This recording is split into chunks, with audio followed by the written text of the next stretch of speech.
I love this week because this week we complete our discussion about Covey's habits 1 through 3. The 3 habits we work on in terms of our own personal behavior. These are things we work on in terms of our own habits, the things that will move us from being dependent to independent. The ability to move from being dependent on others for our actions, for the results of those actions, to be more independent, where we can rely on ourselves to get things done. Moving from dependence to independence, as you'll recall, working on these 3 habits is in fact a matter of private victories, and the habit today kind of is a capstone of the first 2 habits we've worked on. This past week, in order to get ready to have this discussion, you've thought long and hard about the ends you have in mind for yourself, the ends that you have in mind for your school, for your leadership development, and the ways that you can use your end in mind, your goals, to expand your sphere of influence and effectiveness as an educational leader. You've begun to implement your plan to teach the habits as you learn them to others. You've completed your reflection and commitment blog post 2, and by now you should have completed your collegial coach response 1. The 7 habits are about both personal and interpersonal effectiveness. As we discussed in week 1, your interpersonal effectiveness is limited or enhanced by your own personal effectiveness. So habits 1, 2, and 3 have been about personal effectiveness. The first 3 are character habits. They're the things that create your credibility, your authenticity, the things that provide you substance and character. The second 3 habits are personality habits. It's like an iceberg we talked about the first day. People only see our personality habits, but those habits have to be built on character, otherwise they're shallow and have very little long-term credibility and authenticity as we try to work on building our sphere of influence with others. So habit number 1, be proactive. Do it with me. Be proactive is the notion that you have control over 3 things: what you think, what you say, what you behave. And habit number 1 says control those 3 things. They're your gifts. They're the only thing you can control. Learn to control them. Hopefully over this past couple weeks you've thought about ways that you tend to react to situations and that you can now be more proactive to take control of the situation. I've asked you to learn it, to live it, and to teach it. Be proactive. Habit number 2 was begin with the end in mind. Do it with me. Come on, everybody. Begin with the end in mind. Habit number 2 is talking about how you live your life with purpose. What's your true north? Where you're headed. And the best way to predict your future is to create it. Where do you want to go in terms of your own development, your school's development, and your leadership development? Habit number 3, once you know you can be proactive, once you know you can begin with the end in mind, habit 3 then is, if you know where you're going and you have the control to go there, put first things first. Habit number 3 is put first things first. So let's talk about the 3 habits together. Do them with me. Ready? Be proactive. Start with the end in mind.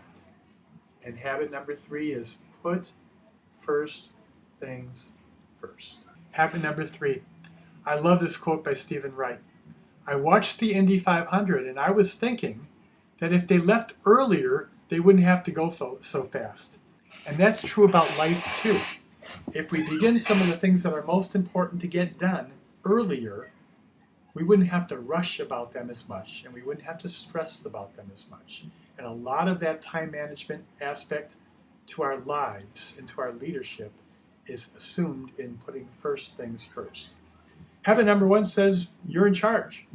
Habit number 2 says you know what the most important things are as it relates to your goals. Habit number 3 is if you're in charge and you know the most important what the most important things are, habit number 3 is do those things first. Simple enough. Not so simple. So in order to exemplify this, I've picked a very short video out from one of Stephen Covey's archives, and I hope you enjoy it. Do you ever feel like you get bogged down in the thick of thin things? Yes. Well, that might be analogous to all these little, small things that tend to fill our life. And that just little by little, they just accumulate. Now, your job, you can't go above this, is to get all those large rocks in the jar. Good luck.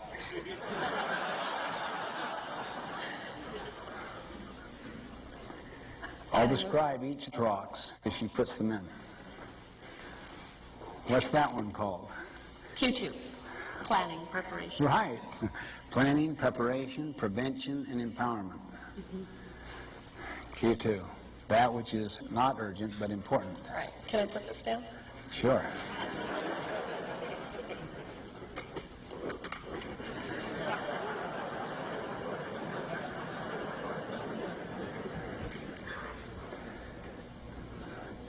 Okay, the next rock she's putting in there is called relationships and family.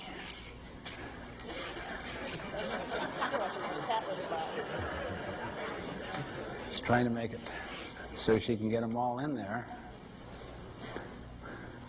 on the assumption that by moving the other ones around, she makes more space. We didn't look at that third rock you put in there. That's employment, some key employment issue, and then you put major projects here. Is that fair? Yeah, that's fair.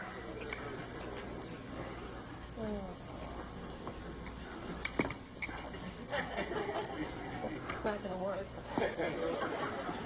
That's called Service Community Church.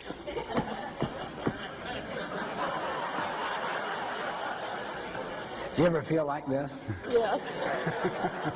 How many feel like this?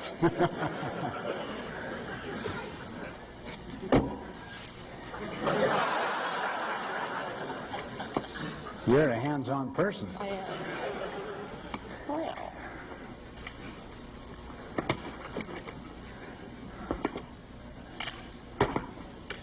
It's not very flat.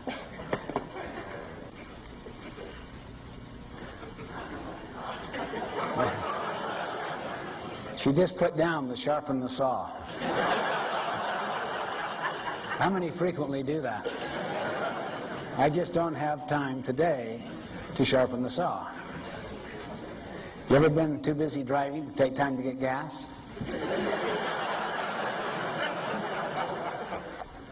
Does that count? It's almost. Wow, it's good. You know, if it doesn't fit, force it. Do I have to really put all of these in here? Well, no. You can neglect a big opportunity if you want. No.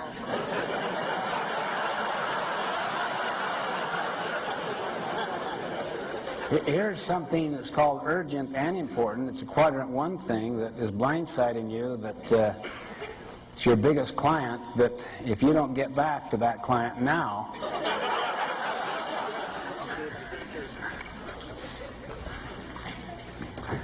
you've given up your vacation.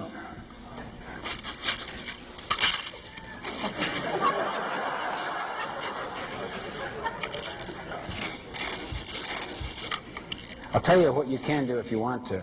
What's that? You can work out of a different paradigm altogether. You can do anything you want. So I can use that bucket.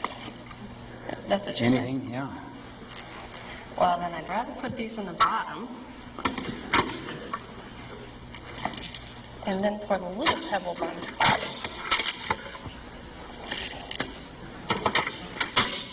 Vacation. Okay, she has sharpening the saw, planning, preparation, spouse, Vacation. employment, Big opportunity. big opportunity, important and urgent, block of time,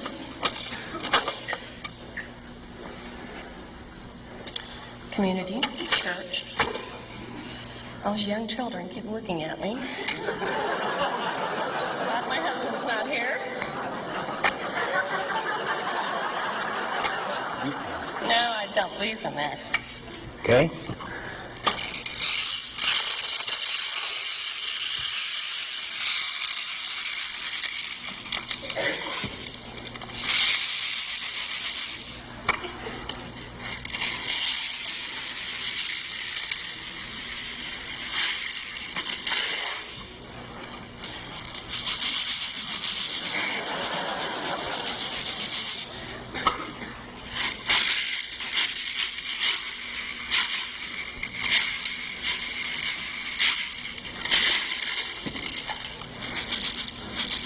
It's going to work.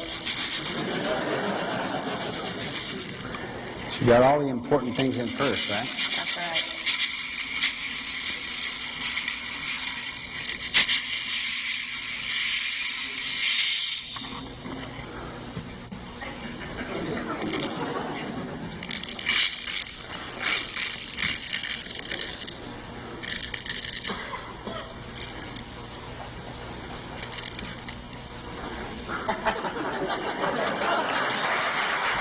That's great.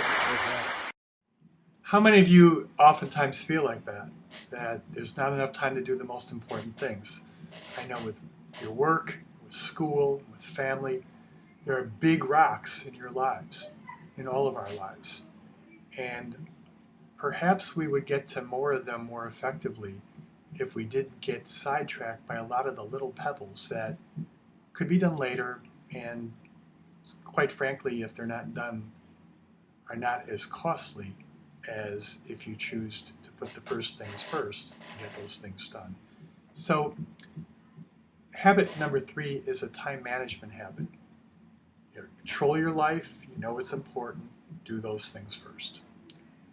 I focus on what's important, I plan my time accordingly, and I achieve my highest priorities. I might not achieve all my priorities, I'll achieve my highest priorities. It goes back to our discussion in leadership about focus. If we focus on what's most important, there's a lot of other aspects of our program we might not get taken care of. But what our focus is where our time will be spent.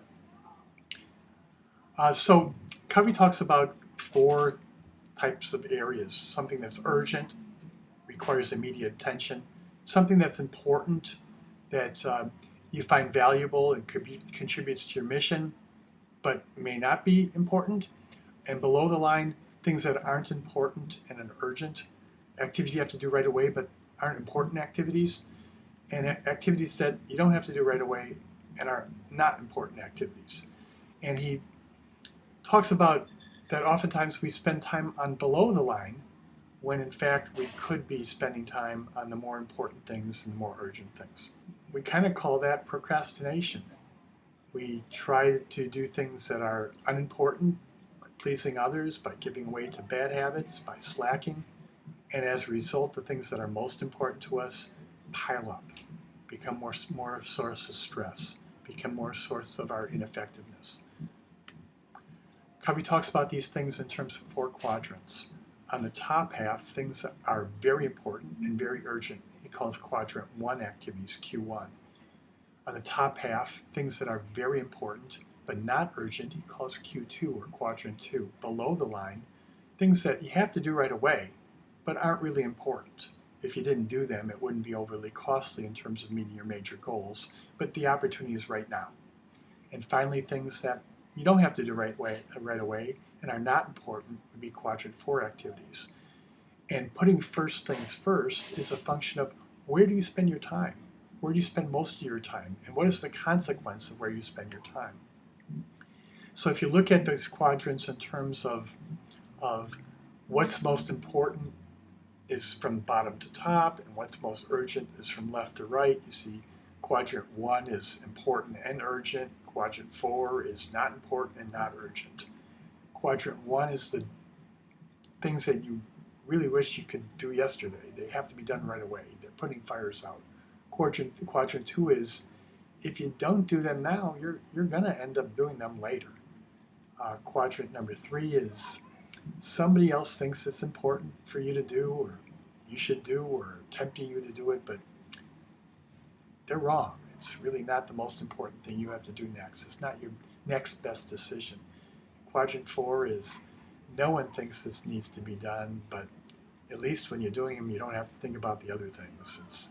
It's slacking time. It's not to say that we don't spend time in all 4 quadrants, but how do you prioritize your time? Interestingly enough, he has names for these things. In quadrant 1, he calls the procrastinator.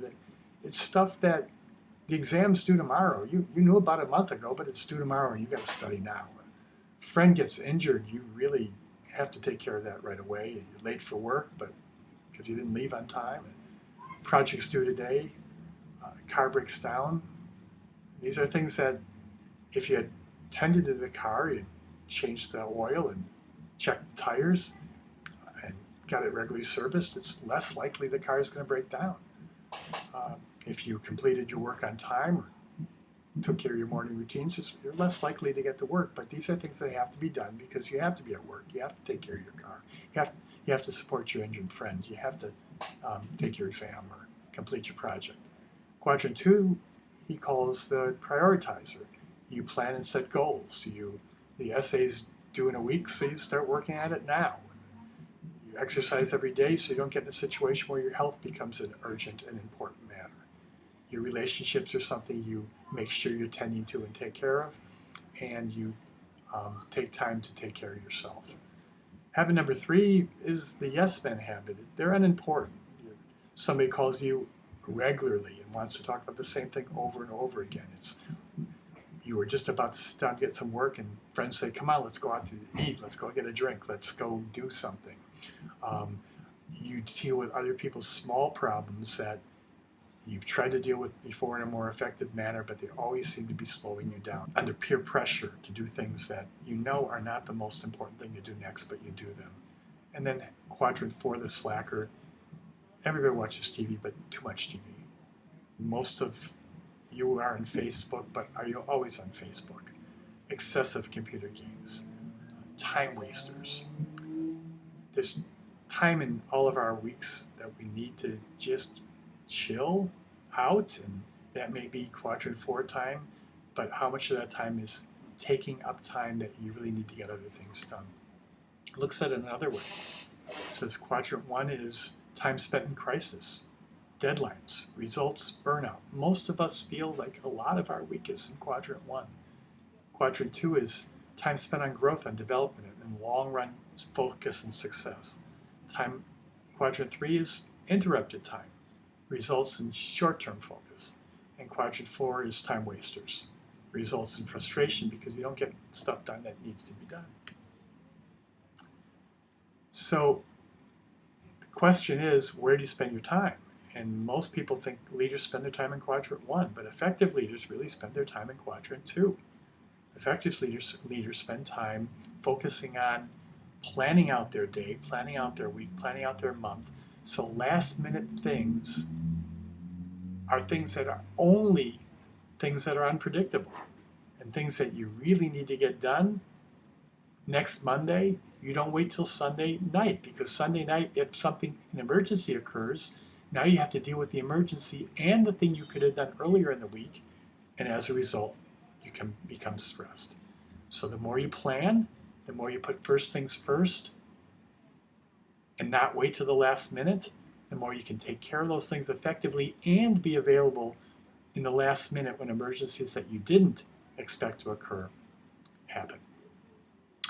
This movement from dependence to independence is a function of taking control, being proactive, starting with the end in mind, thinking about your goals, and then taking the actions most directly related to those goals.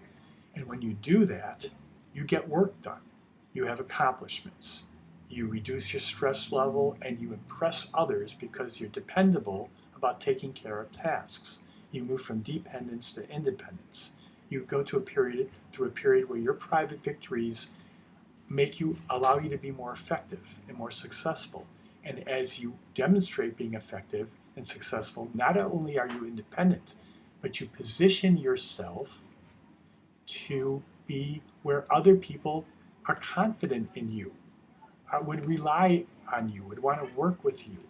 And therefore, you create conditions in which you can expand your sphere of influence and become the leader that we all aspire to be.